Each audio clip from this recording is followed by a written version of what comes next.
I moved into this quiet neighborhood hoping for peace, but I had no idea the HOA president would declare war over my daughter's lemonade stand. Yes, a lemonade stand. She's only 8 years old and wanted to raise money for her school's art program. On her own, she built a tiny wooden booth with paint and glitter, placed it near our driveway, and proudly opened Emily's Lemon Heaven. Within 30 minutes, she had her first few customers, neighbors smiling, buying lemonade, praising her spirit. But then Miss Karen, the HOA president, showed up.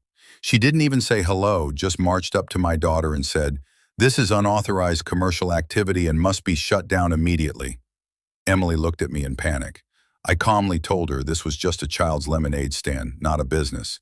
But Karen wasn't having it. The next day, we got a violation notice in the mail with a $200 fine. I was furious. This wasn't just a petty rule, it was a direct hit to my daughter's confidence. So I decided to do something. I went through the HOA bylaws. Guess what? There was nothing, absolutely nothing, banning lemonade stands by minors. But I didn't stop there. I printed out flyers titled, "They want to shut down our children's dreams," and handed them out to neighbors. That weekend, something amazing happened. At least 10 kids set up lemonade stands across the neighborhood. Parents were everywhere, buying, supporting, cheering, even local news showed up.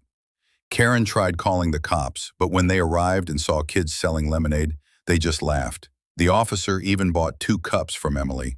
The HOA was humiliated. At the next meeting, I stood up, read the bylaws out loud, and demanded the fine be revoked. Not only was it removed, but the board voted to officially allow minor-run stands for fundraising. Karen resigned 2 weeks later.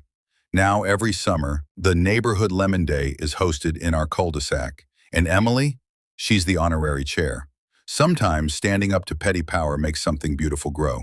I was just fishing by my own lake when HOA Karen showed up with a clipboard and a bad attitude.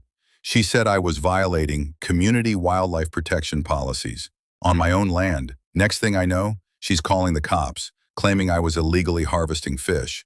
But here's what she didn't know. This lake, it's not HOA property. It's part of a private land deed that predates the HOA by 40 years. I sued them for harassment, trespassing, and defamation. Guess what?